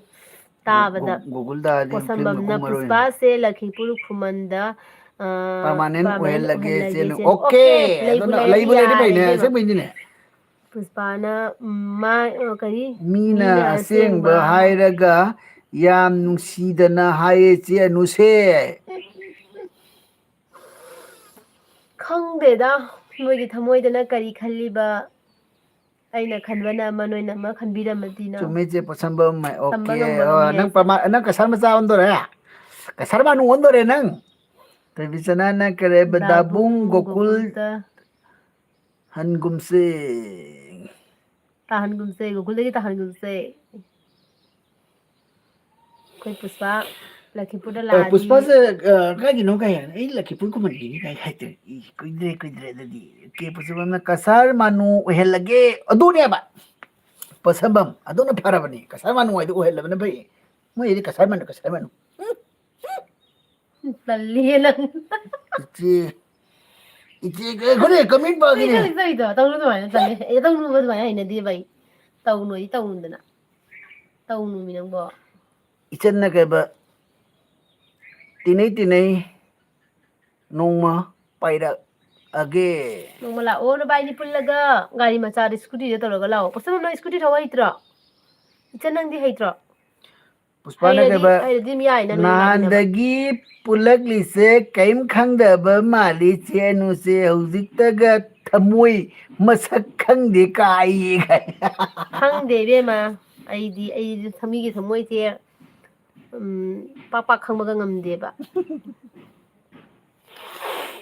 Dedi kare ba thabi sanana adoine hu ka hai no mau phatabi male pasam aikoi thongan wangma oi handoro ni wari se Oh my oh god. jadi puspana posambam se yam toi tai wari leirami Oh se my, di aduna ni Puspana ikaw na ise ha. Chumra, tumi ko. Chumra wari leda. Ikangye ba. sai di wa ka re ising chang ai se kai di nai je ga mi si di laki bu Wari kumanda leirami lede, dana sidi. ai to che posambam che anugil lb ga Aduna Puspana khali se nagna basti ma pasamam ga helaktani dana. Aduna pasamam siga ma kana tawini ba hina nusi ba se helina khangbra. to kinoi leiramu bhagi to ni posambam na kare ba natte che no puspa laki se no aduga koi ahum lake wari se am naksala yi ngoni mo ngami Ai khangda bi da wari jam leida me moidi. Ichanna kay ba. Che noksu yam nokninge tamogi mohose. Koi tam ai anh durga puja la puja mi dukan put phayan jon bi rami ngan na lak man gi ne mi dukan pa jau bi rami koi tamoy ki daw smai sum le puspa na ke jale. ba saturday night ta Laghange nanau pa do. masu Masu yaw ni yauni haibane haibane. Okay. kanano khaging man loi ni dei gi tu ke chau tu ni dei nangi wari ji taw thok chau ta thamoi ke je marik marangi ni ui ma kamai tu ni TV sana ani mag phajana amta ullu ne dabung pamu berasa ko maman thamimi ne sakita kai ulaga ai kudai je warning da bakam da chunni ni se chunni ora ba se ora ba kudai se ni ga Chalo kudai nang dai dong chalo. Chalo ba. Sao kan ni ba dai na. Ikala jam da wani chini ba talle hay de. Lai to dro ba. O ma, jam ma ni gi ma cha se lai ku thore yi. aduga nungai ro ye Tawjarani ba se tum loi ai LB roi to le keno ta ngai le mini keno tatra mu keno to ngai le. Toro lai ku. Color do lo sang ko sana nu. Nagidi ekhoi dada ekhoi ga bunna haunaraga lake okay lao posabam na iche ichan case nungning dro wari se ai ngamaroi da hai Puspana kasarda phi karba tauraga leirage che adune phi karba tawba yae haidadi loi jai bema ai su tawningi ne phi karba pesa leite duga phi karba tawba ji pesa khara pai dadi yaroi ba adagi isan case na kaiba pundore pundaba yaroi haibiyu che anusu Puspa se hai Puspa se ne handak ai phone kam tawrak tre ba ma se khangbra wari se posamam ga nuai gere ba moini se khangbra aduna ma lakani di haibani do lakani la kan da khangbai din adagi di lucky na sag yam phajaye phajaramani agi sagje phajaramani puspanga ke bas se ichan aikoi laktro bani next year da ichan aikoi laktro bani next year da nang April la lakani do ke dawrage Puspa to bi sana na khange da bungi ꯈꯨꯗꯩꯗꯣ ꯑꯩ ꯍꯧꯖꯤꯛꯇ ꯚꯥꯞ ꯇꯥꯏ ꯑꯗꯒꯤꯗꯤ ꯂꯀꯤꯅ ꯆꯦ ꯀꯥꯏ ꯂꯩꯒꯦ ꯍꯥꯏ ꯑꯩꯁꯦ ꯀꯁꯥꯔꯒꯤꯅꯦ ꯑꯩ ꯍꯧꯖꯤꯛ ꯃꯣꯕꯥꯏꯜ ꯃꯃꯥꯡꯗ ꯂꯩꯔꯤ ꯑꯩꯁꯦ ꯀꯁꯥꯔꯒꯤꯅꯦ ꯂꯛꯀꯤ ꯑꯗꯒꯤꯗꯤ ꯄꯨꯁꯄꯥꯅ ꯐꯣꯟ ꯇꯧꯔꯨꯕꯗ ꯊꯕꯛ ꯆꯤꯜꯂꯦꯗ ꯍꯥꯏꯕꯗꯨꯗ ꯏꯀꯥꯏ ꯇꯧꯕꯅꯦ ꯍꯥꯏ ꯑꯣꯀꯦ ꯑꯣꯀꯦ ꯐꯥꯒꯤ ꯇꯧꯕꯅꯤꯗ ꯑꯩꯁꯨ ꯄꯨꯁꯄꯥ ꯑꯗꯒꯤꯗꯤ ꯔꯣꯅꯤ ꯔꯣꯅꯤ ꯗꯥ ꯅꯣꯡꯆꯨꯌꯦ ꯔꯣꯅꯤ ꯑꯗꯨꯝ ꯍꯥꯏꯌꯦ ꯍꯦꯜꯂꯣ ꯄꯨꯁꯄꯥꯅ ꯀꯩꯕ ꯂꯨꯍꯣꯡꯕꯗꯣ ꯅꯦꯛꯁ ꯏꯌꯥꯔꯗ ꯍꯥꯏꯕ ꯑꯣꯀꯦ ꯑꯣ ꯑꯣꯀꯦ ꯄꯨꯁꯄꯥ ꯑꯦꯄ꯭ꯔꯤꯜꯗ ꯂꯥꯛꯀꯅꯤꯌꯦ ꯑꯣ ꯑꯣꯀꯦ ꯂꯥꯛꯑꯣ ꯂꯥꯛꯑꯣ ꯏꯁ ꯅꯣꯡꯖꯨ ꯄꯟꯊꯥꯗ ꯂꯥꯛꯇꯣꯔꯦ ꯁꯨꯕꯥꯁꯅ ꯀꯩ ꯍꯥꯏꯕ ꯏꯁ ꯃꯥꯔꯁꯦꯜꯒ ꯎꯠꯂꯛꯏꯅꯦ ꯃꯥꯔꯁꯜꯒ ꯎꯠꯂꯒ ꯄꯣꯠꯁꯝꯕꯝꯅ ꯒꯥꯔꯤꯗꯣ ꯍꯩꯠ ꯄꯨꯊꯣꯔꯛꯑꯦ ꯃꯤ ꯋꯦꯇꯤꯡ ꯆꯥꯕꯒ ꯌꯥꯗ꯭ꯔꯤ ꯑꯗꯨꯅꯦ ꯑꯩꯒ ꯐꯥꯎ ꯇꯣꯏꯅ ꯋꯥꯔꯤ ꯁꯥꯕꯤꯗꯦ ꯄꯨꯁꯄꯥ ꯈꯣꯏꯆꯦꯅꯨ ꯑꯣꯍꯣ ꯋꯦꯇꯤꯡ ꯂꯩꯔꯕꯣ ꯍꯧꯖꯤꯛ ꯑꯗꯨꯅꯅꯦ ꯂꯥꯛꯑꯦ ꯑꯗꯨꯅꯅꯦ ꯃꯥ ꯅꯪ ꯀꯣꯜ ꯇꯧꯔꯛꯑꯗꯤ ꯑꯗꯨ ꯃꯥ ꯃꯆꯤꯟ ꯊꯤꯖꯤꯜꯂꯤꯁꯦ ꯌꯦꯡꯉꯨꯅꯦ ꯑꯩ ꯊꯕꯛ ꯀꯟꯕꯗꯨꯗ ꯇꯧꯔꯛꯇꯕꯅꯤ ꯆꯥꯟꯁ ꯄꯦ ꯗꯥꯟꯁ ꯃꯥꯔꯁꯤ ꯆꯥꯟꯁ ꯄꯦ ꯗꯥꯟꯁ ꯃꯥꯔꯁꯤ ꯗꯥꯟꯁꯇ ꯗꯥꯟꯁ ꯂꯧ ꯗꯥꯟꯁ ꯇꯧꯁꯜꯂꯤꯅꯦ ꯃꯥꯏ ꯂꯀꯤꯅ ꯀꯩꯕ ꯍꯥꯏ ꯀꯩꯝꯅ ꯀꯥ ꯍꯦꯝꯂꯆꯤꯌꯥ ꯍꯥꯏꯔꯣ ꯅꯨꯔꯁꯤꯅ ꯗꯔꯖꯟ ꯆꯦ ꯑꯦꯗꯦ ꯏꯟ ꯃꯥꯏ ꯂꯥꯏꯐ ꯇꯧꯔꯛꯈꯤꯔꯣꯏꯗ꯭ꯔꯣ ꯇꯧꯔꯛꯑꯅꯤ ꯇꯧꯔꯛꯑꯒꯦ ꯇꯧꯔꯛꯑꯅꯤ ꯇꯧꯔꯛꯑꯒꯦ ꯗꯨꯔꯁꯤꯅꯥ ꯇꯧꯔꯛꯑꯒꯦ ꯌꯥꯝ ꯌꯥꯡꯅ ꯇꯧꯔꯛꯑꯒꯦꯀꯣ ꯂꯛꯀꯤꯅ ꯍꯥꯏ ꯔꯣꯁꯤ ꯑꯣꯏꯅꯥꯝ ꯗꯨꯔꯁꯤꯅꯥ ꯔꯣꯁꯅꯤ ꯑꯣꯏꯅꯥꯝꯅ ꯍꯥꯏ ꯍꯜꯂꯣ ꯄꯨꯁꯄꯥꯅꯒ ꯀꯁꯥꯔ ꯄꯥꯈꯪꯗꯣ ꯎꯝ ꯈꯝꯕꯜ ꯌꯥꯝ ꯆꯥꯎꯋꯦ ꯀꯁꯥꯔ ꯄꯥꯈꯪꯗꯣ ꯈꯃꯜ ꯌꯥꯝ ꯆꯥꯎꯋꯦ ꯍꯥꯏꯕ ꯑꯩꯌꯥ ꯑꯁꯦꯡꯕꯩꯔꯅꯦ ꯀꯁꯥꯔꯗ ꯇꯥꯗꯣꯔꯕ ꯃꯥꯕꯨꯗꯤ ꯂꯥꯞꯅꯕꯗꯨꯗ ꯇꯧꯔꯤꯅꯤ ꯏꯕꯦꯝꯃ ꯂꯥꯞꯅꯔꯕꯅꯤꯅ ꯊꯕꯤꯁꯅꯥꯅ ꯀꯩꯕ ꯏꯅꯝꯃ ꯑꯩ ꯉꯥꯏꯍꯥꯛ ꯂꯩꯔꯒ ꯀꯩꯕ ꯃꯪꯗ ꯁꯥꯎ ꯀꯩ ꯃꯥꯡꯈ꯭ꯔꯗꯤ ꯃꯥꯡꯈ꯭ꯔꯗꯤ ꯁꯥꯎ ꯌꯥꯗꯦꯀꯣ ꯌꯥꯗꯦꯀꯣ ꯑꯣꯞ ꯇꯥꯗꯣꯔꯦ ꯃꯩꯁꯨ ꯃꯩꯁꯨ ꯂꯥꯛꯇꯦ ꯅꯣꯡ ꯇꯥꯕꯒꯤ ꯇꯥꯕꯅꯤ ꯃꯩ ꯃꯨꯠꯈ꯭ꯔꯦ ꯑꯣꯀꯦ ꯑꯣꯀꯦ ꯊꯣꯏꯕꯤꯁꯅꯥ ꯀꯩꯁꯨꯝ ꯀꯥꯏꯗꯦꯀꯣ ꯉꯥꯏꯍꯥꯛ ꯂꯛꯀꯤꯅ ꯀꯩꯕ ꯅꯪ ꯃꯨꯛꯕꯥꯡ ꯍꯧꯔꯛꯄꯗꯒꯤ ꯇꯧꯕꯤꯔꯛꯏꯁꯦ ꯇꯧꯕꯤꯔꯛꯑꯣ ꯑꯩꯒꯤ ꯑꯣꯀꯦ ꯂꯥꯏꯕꯛ ꯑꯣꯀꯦ ꯌꯥꯝ ꯐꯔꯦ ꯂꯛꯀꯤ ꯇꯧꯔꯛꯀꯦ ꯁꯣꯏꯗ ꯉꯁꯤꯁꯨ ꯇꯧꯒꯦ ꯇꯧꯔꯝꯕꯅꯦ ꯉꯁꯤ ꯌꯥꯍꯧꯗ꯭ꯔꯦ ꯈꯨꯖꯤꯟ ꯈꯨꯅꯥꯝ ꯅꯥꯟꯊꯣꯛꯈ꯭ꯔꯦ ꯏꯆꯟ ꯀꯦꯁꯤꯅ ꯆꯦ ꯑꯅꯨꯒꯤ ꯒꯤ ꯅꯝꯕꯔ ꯄꯤꯔꯛꯑꯣ ꯄꯤꯔꯛꯑꯣ ꯄꯣꯠꯁꯝꯕꯝꯗꯒꯤ ꯂꯧꯑꯣ ꯏꯆꯟ ꯄꯣꯠꯁꯝꯕꯝꯗ ꯂꯩꯕꯅꯤ ꯑꯩꯒꯤ ꯅꯝꯕꯔ ꯀꯣ ꯁꯤꯗ ꯄꯤꯕꯗꯤ ꯁꯤꯒ ꯅꯨꯡꯉꯥꯏꯇ꯭ꯔꯦꯅꯀꯣ ꯑꯦꯜꯕꯤꯗ ꯄꯤꯕꯗꯤ ꯅꯨꯡꯉꯥꯏꯇꯦꯕ ꯂꯛꯀꯤꯅꯒ ꯑꯗꯨꯅ ꯑꯥꯏ ꯋꯤꯜ ꯄꯣꯠꯁꯝꯕꯝꯗꯒꯤ ꯁꯕꯁꯀ꯭ꯔꯥꯏꯕ ꯂꯧꯔꯣ ꯊꯦꯡꯀ꯭ꯌꯨ ꯁꯣ ꯃꯁ ꯂꯛꯀꯤ ꯌꯨꯝ ꯑꯗꯨꯝ ꯊꯨꯅ ꯑꯣꯏꯅ ꯂꯩꯔꯕꯅꯦ ꯃꯥꯗꯤ ꯑꯣꯀꯦ ꯑꯣꯀꯦ ꯋꯥꯔꯤꯁꯤꯗꯤ ꯑꯗꯨ ꯑꯣꯏꯗꯤ ꯅꯪ ꯀꯁꯥꯔꯒꯤ ꯅꯤꯄꯥ ꯑꯣꯏꯔꯁꯨ ꯅꯪꯗꯤ ꯃꯅꯤ ꯀꯁꯥꯔꯗ ꯂꯩꯕꯩ ꯋꯥꯔꯤ ꯂꯩꯇꯦ ꯑꯗꯨꯗꯤ ꯋꯥꯔꯤꯁꯦ ꯄꯣꯠꯁꯝꯕꯝꯅ ꯀꯁꯥꯔꯒꯤ ꯑꯣꯏꯖꯔꯁꯨ ꯃꯅꯤꯄꯨꯔꯗ ꯑꯗꯨꯝ ꯂꯩꯕꯅꯦ ꯃꯥꯏ ꯅꯨꯄꯥꯗꯣ ꯆꯦ ꯑꯅꯨ ꯍꯥꯏ ꯑꯣꯀꯦ ꯊꯣꯏꯕꯤꯁꯅꯥꯅ ꯅꯪ ꯂꯛꯈꯤꯄꯨꯔ ꯈꯨꯃꯟꯒꯤ ꯑꯣꯏꯔꯝꯗꯣꯏ ꯌꯥꯠꯂ ꯅꯨꯄꯥꯗ ꯉꯥꯛꯇꯪ ꯑꯩ ꯂꯩꯔꯒꯗꯤ ꯆꯤꯡꯅꯔꯦ ꯆꯤꯡꯅꯗꯕ ꯉꯝꯗ꯭ꯔꯦ ꯂꯛꯈꯤꯄꯨꯔ ꯈꯨꯃꯟꯒꯤ ꯌꯥꯝ ꯂꯩꯕꯅꯤ ꯇꯥꯗ꯭ꯔꯤ ꯃꯟꯇ꯭ꯔꯤ ꯄꯨꯈ꯭ꯔꯤꯗ ꯐꯥꯎꯗꯤ ꯑꯣꯀꯦ ꯊꯣꯏꯕꯤꯁꯅꯥ ꯃꯟꯇ꯭ꯔꯤ ꯄꯨꯈ꯭ꯔꯤꯗ ꯌꯥꯝ ꯂꯩꯕꯅꯤ ꯎꯝ ꯁꯪꯒꯣꯝꯗꯣ ꯃꯣꯏꯒꯤꯃꯛꯇꯣ ꯐꯦꯡꯗ꯭ꯔꯗꯤ ꯃꯣꯏꯒꯤꯃꯛꯇꯣ ꯄꯨꯔ ꯆꯠꯂꯨ ꯍꯥꯏꯕ ꯑꯃ ꯊꯣꯏꯕꯤꯁꯅꯥꯅꯒ ꯉꯔꯥꯡ ꯁꯪꯒꯣꯝꯁꯨ ꯉꯥꯏꯍꯥꯛꯇꯪ ꯂꯣꯏ ꯂꯩꯍꯜꯂꯨ ꯂꯩꯒꯅꯤ ꯑꯣꯛ ꯉꯔꯥꯡ ꯁꯪꯒꯣꯝꯁꯨ ꯂꯧꯗꯦꯕ ꯇꯥꯗ꯭ꯔꯤ ꯐꯥꯎꯗꯤ ꯑꯦꯜꯕꯤ ꯂꯣꯏꯔꯛꯇꯗꯤ ꯌꯥꯕ ꯄꯨꯁꯄꯥꯅ ꯀꯩꯕ ꯃꯅꯦ ꯆꯨꯝꯃꯦ ꯏꯇꯩ ꯆꯨꯝꯃꯦ ꯍꯥꯏꯔꯤꯅꯦ ꯆꯨꯝꯃꯦ ꯍꯥꯏꯔꯤꯅꯦ ꯃꯥꯅꯦ ꯆꯨꯝꯃꯦ ꯑꯦ ꯏꯇꯩꯒꯤ ꯂꯛꯈꯤꯄꯨꯔ ꯈꯨꯃꯟꯒꯤ ꯃꯟꯇ꯭ꯔꯤ ꯄꯨꯈ꯭ꯔꯤꯗ ꯌꯥꯝ ꯂꯩꯕꯅꯤꯀꯣ ꯂꯀꯤꯅ ꯅꯪ ꯑꯦꯝ ꯑꯥꯔ ꯔꯥ ꯀꯛꯊꯠꯈꯔꯦ ꯑꯦꯝ ꯑꯥꯔ ꯑꯣꯏꯗꯣꯏꯔꯥ ꯑꯦꯝ ꯑꯥꯔ ꯑꯣꯏꯗꯤ ꯑꯩꯅ ꯈꯪꯕ ꯑꯣꯏꯔꯝꯃꯅꯤꯀꯣ ꯂꯛꯈꯤꯄꯨꯔ ꯈꯨꯃꯟꯒꯤ ꯑꯣꯏꯗꯤ ꯇꯨꯝ ꯃꯅꯤ ꯀꯣꯏꯔꯛꯄ ꯂꯛꯈꯤꯄꯨꯔ ꯈꯨꯃꯟꯒꯤ ꯅꯨꯄꯥꯅꯤ ꯗꯥꯕꯨꯡ ꯃꯟꯇ꯭ꯔꯤ ꯄꯨꯈ꯭ꯔꯤꯗ ꯂꯩꯕ ꯑꯣ ꯑꯩꯒ ꯈꯪꯅꯕ ꯑꯣꯏꯔꯝꯃꯅꯤ ꯑꯗꯨꯗꯤ ꯑꯩꯁꯨ ꯈꯪꯉꯤ ꯉꯥꯏꯈꯣ ꯑꯥꯗ ꯂꯩꯔꯤꯁꯦ ꯀꯅꯥ ꯑꯩꯁꯨ ꯀꯅꯥꯅꯣ ꯈꯪꯉꯤ ꯑꯩꯁꯨ ꯈꯪꯉꯤ ꯑꯥꯗ ꯂꯩꯔꯤꯁꯦ ꯌꯥꯝꯃꯤꯅ ꯂꯩꯕꯗꯤ ꯑꯄꯦꯜ ꯃꯆꯤꯟ ꯃꯅꯥꯎꯁꯨ ꯂꯩꯕꯅꯤ ꯃꯥꯡꯒ ꯑꯗꯨꯗꯩꯗꯤ ꯇꯧꯈꯤꯗꯣꯔꯦ ꯁꯨꯃꯣꯒꯜ ꯂꯀꯤꯅ ꯕꯕꯥꯏ ꯕꯕꯥꯏ ꯂꯛꯀꯤ ꯄꯨꯁꯄꯥꯅ ꯑꯃꯔ ꯅꯠꯇꯦ ꯖꯨꯒꯂꯤ ꯖꯨꯒꯥꯂꯤ ꯖꯨꯒꯥꯂꯤ ꯈꯪꯕ꯭ꯔꯣ ꯑꯩ ꯈꯪꯉꯦ ꯄꯨꯁꯄꯥ ꯅꯣꯏꯅ ꯍꯥꯏꯗꯣ ꯑꯩ ꯈꯪꯉꯤꯀꯣ ꯏꯆꯟ ꯃꯨꯛꯕꯥꯡꯅ ꯅꯁꯛ ꯌꯥꯝ ꯐꯖꯩ ꯍꯥꯏ ꯊꯦꯡꯀ꯭ꯌꯨ ꯊꯦꯡꯀ꯭ꯌꯨ ꯗꯥꯕꯨꯡ ꯃꯥꯏꯕ ꯁꯥꯟꯅꯕ꯭ꯔꯣ ꯃꯥꯏꯕ ꯁꯥꯟꯅꯕꯅꯦ ꯃꯥꯅ ꯃꯥꯏꯕ ꯁꯥꯔꯒ ꯑꯩ ꯐꯥꯕꯅꯦ ꯃꯟꯇ꯭ꯔ ꯖꯟꯇ꯭ꯔ ꯇꯧꯔꯒ ꯑꯩꯁꯦ ꯐꯥꯖꯤꯟꯕꯅꯦ ꯃꯥꯅ ꯆꯦ ꯑꯩꯈꯣꯏ ꯃꯩ ꯌꯥꯝ ꯃꯩ ꯌꯥꯝ ꯇꯥꯔꯤ ꯃꯇꯝ ꯈꯔ ꯑꯩ ꯃꯅꯤꯄꯨꯔꯗ ꯃꯥꯡꯉꯨꯕꯗ ꯑꯗꯨꯒ ꯑꯦꯜꯕꯤꯒꯤ ꯃꯇꯦꯡꯗꯒꯤ ꯂꯛꯌꯝ ꯆꯨꯝꯅꯔꯦ ꯍꯥꯏ ꯍꯣꯏ ꯍꯣꯏ ꯏꯆꯟ ꯅꯪ ꯀꯩꯅꯣ ꯅꯝꯕꯔꯗꯣ ꯄꯣꯠꯁꯝꯕꯝꯗꯒꯤ ꯂꯧꯀꯣ Samaruddin, haha, lucky Leona, are you married? Yes. Lucky no or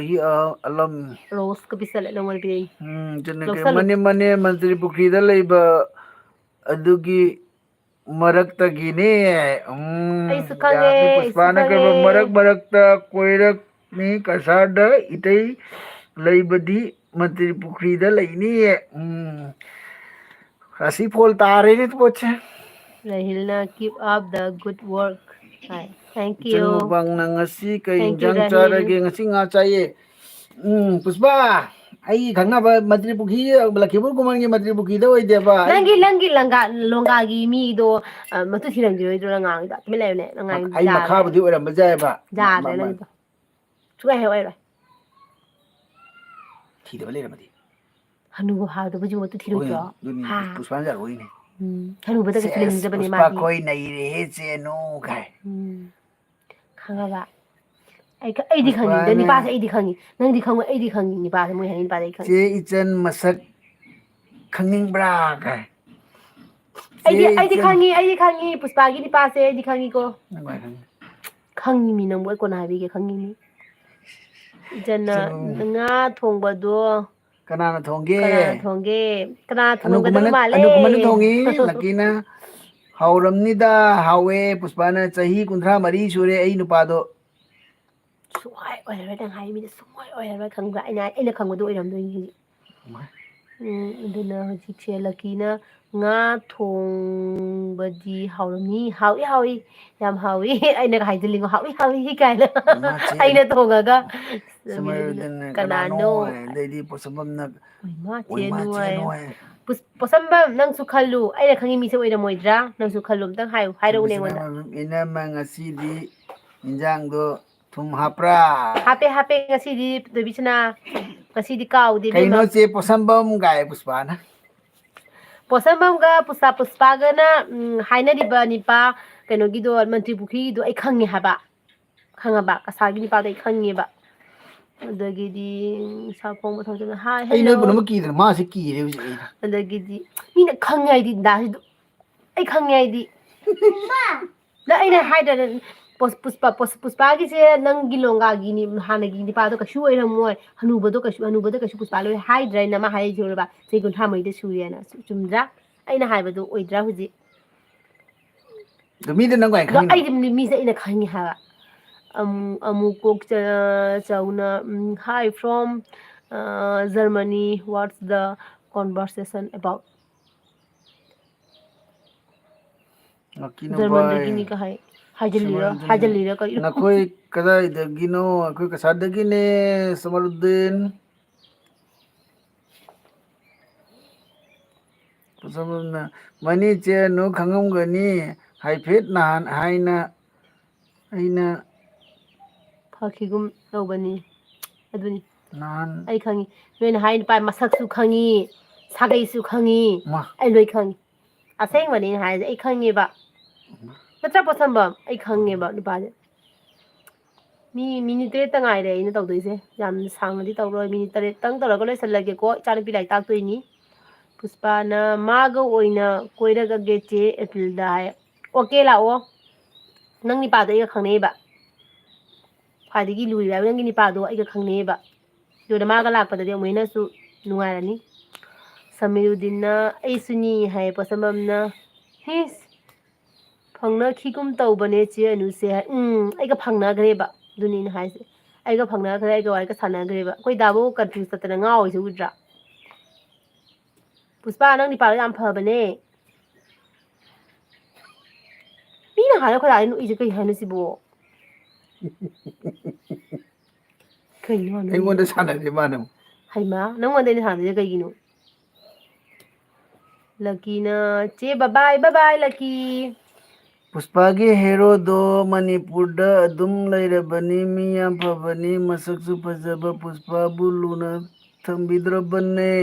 Mane ꯇꯕꯤꯁꯅꯥꯅ mane. ꯂꯣꯏꯐꯧ ꯌꯥꯎꯔꯃꯤ ꯃꯩ ꯂꯥꯛꯑꯦ Okay okay.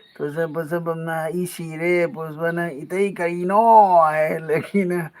ꯍꯌꯦꯡꯁꯨ ꯂꯥꯏꯚ ꯊꯥꯔꯛꯑꯣ Posamam aina khaliba ni pasi natro hojiki Puspagise. Posamam aina khaliba ni pasi natra haba Puspagi oidoise. Chumi chumde haro. ꯅꯪ ꯂꯛꯈꯤꯕꯗꯨ ꯎꯅꯈꯤꯕ꯭ꯔꯥ ꯍꯥꯏꯁꯦ Hmm. ꯑꯩꯗꯤ ꯎꯅꯈꯤꯕ꯭ꯔꯥ Nang khungnaba nang hawdra. Nang suna kan cheling. Lakina hayengsu live tharak hayengse tharakani hayengsu. Hayengdi nungthanga tharakani nungthangda nungthang pung 8da natra. ꯑꯩ ꯀꯤꯅꯗꯕ ꯉꯝꯗꯦ ꯑꯩ ꯋꯥꯈꯜ ꯅꯨꯡꯉꯥꯏꯇ꯭ꯔꯦ ꯉꯁꯤ ꯑꯩ ꯋꯥꯈꯜꯁꯦ ꯌꯥꯝ ꯅꯨꯡꯉꯥꯏꯇ꯭ꯔꯦ ꯑꯩꯅ ꯉꯁꯤ Ay albi thamaga halige haba wari. ꯂꯛꯀꯤꯅ Posamam chumdre na haisa ina khangmani bad natro. ꯂꯛꯀꯤ ꯍꯥꯏꯁꯦ ꯀꯅꯥꯅꯣ ꯑꯣꯏꯔꯝꯅꯤ ꯀꯥꯏ ꯃꯥꯁꯨ ꯋꯥꯔꯤꯁꯤ ꯌꯥꯎꯔꯛꯏ Samirna mangi ꯅꯪꯒꯤ nangi kaino ꯑꯥꯏꯗꯜ ꯀꯅꯥꯅꯣ koi ideal ꯏꯟꯗꯤꯌꯟ ꯑꯥꯏꯗꯜ ꯑꯩꯅꯦ ꯃꯥꯏ ꯑꯥꯏꯗꯜ ꯑꯩꯅꯦ tibisana hayeng ꯁꯇꯔꯗꯦꯅꯤ Saturday ni ꯀꯩꯅꯣꯅꯦ duni Saturday gi ꯑꯣ nthangda ꯑꯌꯨꯛꯇꯗꯤ ꯊꯥꯔꯔꯣꯏꯗꯅ ayuktadi thararoiba ꯅꯥꯎꯆꯥ nungita thararoiba nthangda ꯈꯨꯟꯗꯣꯡꯕꯝꯅ ꯅꯨꯡꯗꯥꯡꯅ ꯅꯨꯡꯉꯥꯏ ꯂꯥꯏꯐꯁꯦ ꯑꯣꯀꯦ ꯑꯣꯀꯦ hayeng ꯍꯌꯦꯡ nungdang ꯅꯨꯡꯗꯥꯡ oi lake Posamam aina khangmani bad natra haba nangbu kaim haraktrine siju ꯅꯨꯡꯁꯤꯕ ꯑꯃꯒꯤ ꯅꯨꯡꯁꯤꯂꯤꯄꯨꯟꯕꯨ ꯗꯨꯔꯒꯥ ꯄꯨꯖꯥ ꯑꯃꯅ ꯀꯥꯎꯕ ꯌꯥꯕꯔ ꯇꯕꯤꯁꯅꯥꯅ ꯍꯌꯦꯡꯅ ꯅꯨꯡꯗꯥꯡꯗ ꯅꯣꯛꯊꯗꯧꯕꯅꯤ ꯅꯨꯃꯤꯠ ꯄꯨꯁꯄꯥꯅ okay ꯐꯥꯒꯤ ꯇꯧꯕꯅꯤ ꯂꯩꯖꯔꯣꯏ ꯑꯩ ꯀꯥꯏ ꯏꯆꯟꯅ ꯂꯥꯏꯐ ꯁꯤꯗ ꯑꯁꯦꯡꯕ ꯂꯣꯏꯅ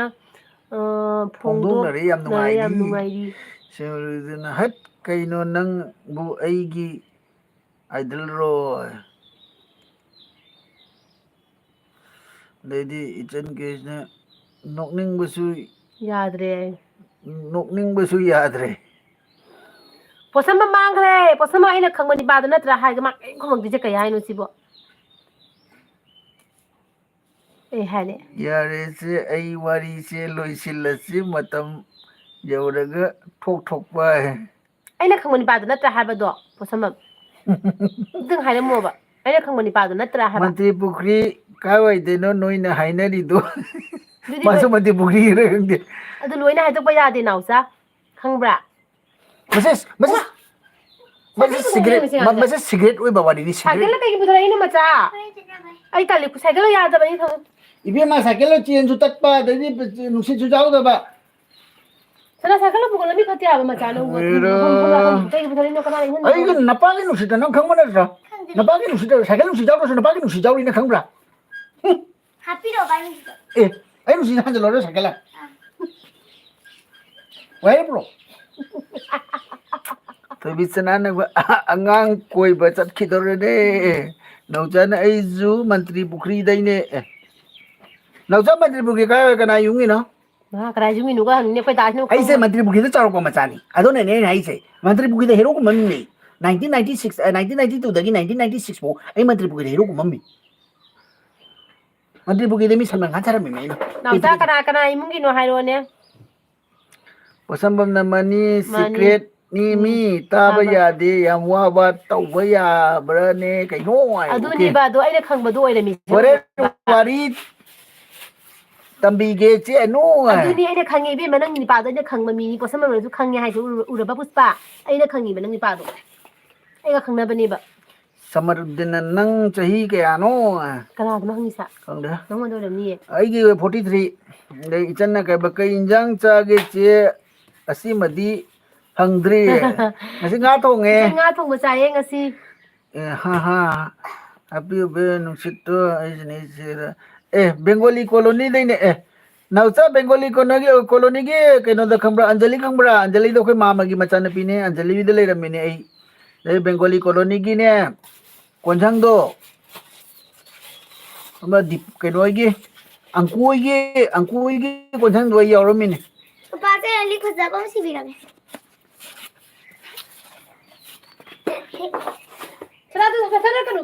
그거 맞잖아. 보담 책 할면 맞달리고. 사이드 들으시면 내게 안 와이 дум라. Bengali colony da ni leira misa ina dire noida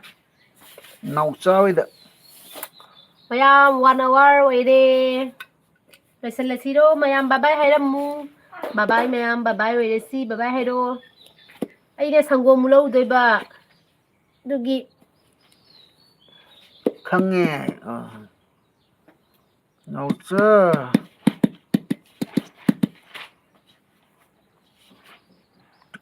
mayam bye bye 하이람무. nung nung sine mit siga urak pa ni Bengali colony da ina na hero kuma mo pham da kayno hero hasin piga koina la kete na hero hai. hero kuma jinu pi ko be dante Nadi kayno hero kuma idea. hai bi kana hai bi kana Nupi ko ba nupa duni hero kuma haisi khambra. no tu bi Hero na na ga kuma bung nang Manipur da. lik to yam phaji lik oh laki bye bye bye bye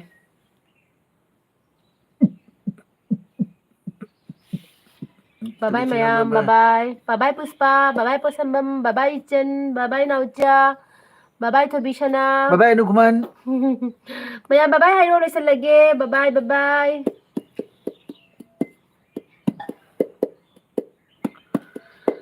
Hayeng din nung hinda la ro nung thang na lagi ko.